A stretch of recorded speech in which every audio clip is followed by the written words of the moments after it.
Hi welcome to Shri Mallika's kitchen. ఈ ఛానల్ని ఆదరించిన ప్రతి ఒక్కరికి మా హృదయపూర్వక నమస్కారములు. ఇవాళ సూపర్ టేస్టీగా ఉండే ప్రతి ఒక్కరికి ఫేవరెట్ అయిన బిర్యానీ లవర్స్ కోసం కుర్రాళ్ళకి చాలా ఇష్టమైన బిర్యానీ స్పెషల్ ఏంటంటే చికెన్ గ్రేవీ కర్రీతో మీ ముందుకు వచ్చాను. చాలా బాగుంది ఈ చికెన్ గ్రేవీ కర్రీ. స్పెషల్గా వేడి వేడి బిర్యానీలోకి, బగారా అన్నంలోకి, పులావ్లోకి, రైస్లోకి, దేంట్లోకైనా సరే చాలా బాగుంటుంది. చపాతీలకు కూడా సూపర్ టేస్టీగా ఉంటుంది. అందుకే ఇంత మంచి గ్రేవీ కర్రీని మీ అందరితో షేర్ చేసుకుంటున్నాను. ఇంకెందుకు ఆలస్యం, మన కిచెన్లోకి వెళ్దాం రండి. ముందుగా స్టవ్ ఆన్ చేసి ఒక కడాయి పెట్టుకునేసి దాంట్లో 2 గంటలు ఆయిల్ వేద్దాం, నూనె. అది కాస్త వేడెక్కనిచ్చి బిర్యానీ ఆకు, చిన్న చెక్క, 3 లవంగాలు, 3 యాలుకలు ఇవన్నీ వేసిన తర్వాత 3 ఉల్లిగడ్డలను కూడా సన్నగా పొడవుగా కట్ చేసి అందులో వేసుకునేసి 2 ఇంచులు అల్లం చిన్న ముక్కలుగా కట్ చేసి వేసి, తోలు తీసిన వెల్లుల్లిని ఒక గడ్డని ఇలా విడదీసి అందులో వేసుకునేసి కాస్త అలా కలిపి, ఇప్పుడు మనం ఏం చేద్దామంటే కొత్తిమీర కాడలు, ఆకులు తీసేసి ఓన్లీ కాడలు మాత్రమే దాంట్లో వేసేసుకునేసి ఒక 3 లేదా 4 టమోటాలని ఇలా పెద్ద ముక్కలుగా కట్ చేసి అందులో వేసి కాస్త అలా లైట్గా అలా కలిపి కొద్దిగా మెత్తబడనిచ్చి, ఆ తర్వాత 3 పచ్చిమిరపకాయలని మధ్యలోకి విరిసి దాంట్లో వేసేసుకుందాం. వేసిన తర్వాత ఇప్పుడు ఒక 7-8 ఎండుమిరపకాయలు వేసి ఒక 10-15 జీడిపప్పులు కూడా దాంట్లో వేసుకుందాం. వేసిన తర్వాత లైట్గా అలా కలుపుకునేసి 1 టేబుల్ స్పూను కారము, 1 టేబుల్ స్పూను సాల్టు, ఇవి 2 వేసాక కాస్త అలా కలిపేసుకుందాం. కలుపుతూ లైట్గా వాడనివ్వాలి.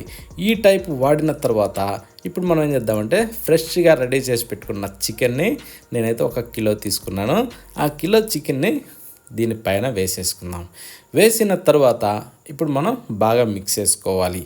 ఈ టమోటా ఇవన్నింటిలో ఈ చికెన్ కలిసే విధంగా బాగా కలుపుకోవాలి. కలుపుకున్న తర్వాత వీటిని మనం దీంట్లో 1 గ్లాసు మందం నీళ్ళు వేద్దాం. 1 గ్లాసున్నర సరిపోతుంది. ఎందుకంటే ఈ చికెను, ఈ టమోటాలు ఇవన్నీ బాగా ఉడకాలి ఈ నీళ్ళల్లో.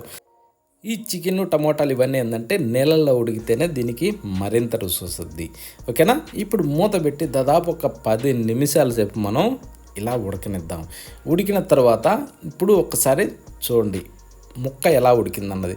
ఉడికిన తర్వాత ఇప్పుడు మనం ఏం చేద్దామంటే ఏదైనా ఒక దాని సహాయంతో ఇందులో ఓన్లీ చికెన్ పీసులు మాత్రమే బయటకు తీసేద్దాం. ఒక ప్లేట్లో వేసేసుకుందాం.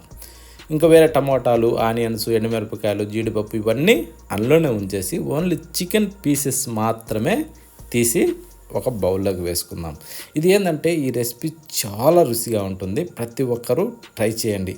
వీడియోని స్కిప్ చేయకుండా ఆఖరి వరకు చూడండి, ఎలా చేయాలన్నది అర్థమవుతుంది. ఇప్పుడు స్టవ్ ఆఫ్ చేసేసి ఈ బాండీలో ఉన్న దాన్ని మొత్తాన్ని మనం బాగా చల్లారనివ్వాలి. ఓకేనా? స్టవ్ ఆఫ్ చేసి పక్కన పెట్టి ఇది బాగా చల్లారాలి. ఇందులో పూర్తిగా చికెన్ అంతా తీసేసేయాలి.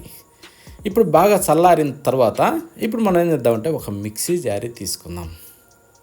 ఆ మిక్సీ జారీలో ఈ రసాన్ని మొత్తం కూడా అందులో వేసేద్దాం. టమోటాలు, ఉల్లిపాయలు, జీడిపప్పులు ఇవన్నింటిని కూడా ఏది వదలకుండా అందులో ఉండే రసంతో సహా మొత్తం ఈ మిక్సీ జారీలో వేసేసుకుందాం. వేసిన తర్వాత ఇంకా దీంట్లో వేరే ఏమి వేసే అవసరం లేదు. ఇప్పుడు దీన్ని మనం మెత్తగా గ్రైండ్ చేసుకుందాం. చూడండి ఈ విధంగా పేస్ట్ వస్తుంది. ఎందుకంటే నీరు శాతం కూడా సరిపోద్ది. ఏమి వేసే అవసరం లేకుండా ఈ టైప్లో పేస్ట్ చేసేసి దీన్ని పక్కన పెట్టేసుకుందాం. పక్కన పెట్టేసా ఇప్పుడు స్టవ్ ఆన్ చేసి ఒక బౌల్ పెట్టుకునేసి దాంట్లో ఒక 2 గంటలు నూనె వేసుకుందాం. నూనె వేసిన తర్వాత దాన్ని కాస్త వేడెక్కనిచ్చి అల్లం వెల్లుల్లి పేస్టు 1 స్పూను వేసి, ఆ తర్వాత కారం కూడా 1 స్పూన్ వేద్దాం. చిటికెడు పసుపు కూడా అందులో వేసి ఇది మనం బాగా కలుపుకోవాలి. ఇందాక మనం గ్రైండ్ చేసుకున్న దాంట్లో ఇవన్నీ ఉన్నాయి కదా, ఎండుమిరపకాయలు కానీ ఇవన్నీ ప్రతి ఒక్కటి అందులో వేసి ఉన్నాయి కాబట్టి ఇప్పుడు లైట్గా వేసుకోవాలి. ఓకే? ఇప్పుడు దీంట్లో మనం గ్రైండ్ చేసి పెట్టుకున్న ఈ పేస్ట్ని దాంట్లో వేసేసుకుందాం. ఇప్పుడు ఏంటంటే మనకి స్పైసీ అన్నీ కరెక్ట్ సరిపోతాయి. ఇప్పుడు దీన్ని మనం బాగా మిక్స్ చేస్తూ ఉడకనివ్వాలి. తుక అంటూ ఈ టైప్లో ఉడకాలి. ఒక 2-3 నిమిషాలు ఉడికితే సరిపోతుంది. ఆ ఉడికిన తర్వాత ఇందాక మనం ఏదైతే చికెన్ పీసెస్ తీసి పక్కన పెట్టామో ఆ పీసెస్ అన్నీ దీంట్లో వేసేసుకుందాం. వేసిన తర్వాత లైట్గా అలా కిందకి మీదకి అనేసి రుచి చూసుకునేసి దానికి సరిపడా సాల్ట్ వేసుకుందాం. ఈ సాల్ట్ వేసిన తర్వాత ఇప్పుడు లైట్గా అలా కలబెట్టుకునేసి మూత పెట్టి దీన్ని ఒక 4 నుంచి 6 నిమిషాల సేపు మనం బాగా ఉడకనివ్వాలి. అప్పుడేమవుద్దంటే ఈ చికెన్ పీసెస్ ఈ గ్రేవీని బాగా పట్టుకునేసి సూపర్ రుచి వస్తుంది అన్నట్టు. ఈ గ్రేవీలో ఉడికిన చికెన్ పీసెస్కి మరింత రుచి వస్తుంది. ఓకేనా. ఇప్పుడు మనం మీదకించి ఒక సగం స్పూను గరం మసాలా వేసుకుందాం, ఎక్కువ అవసరం లేదు.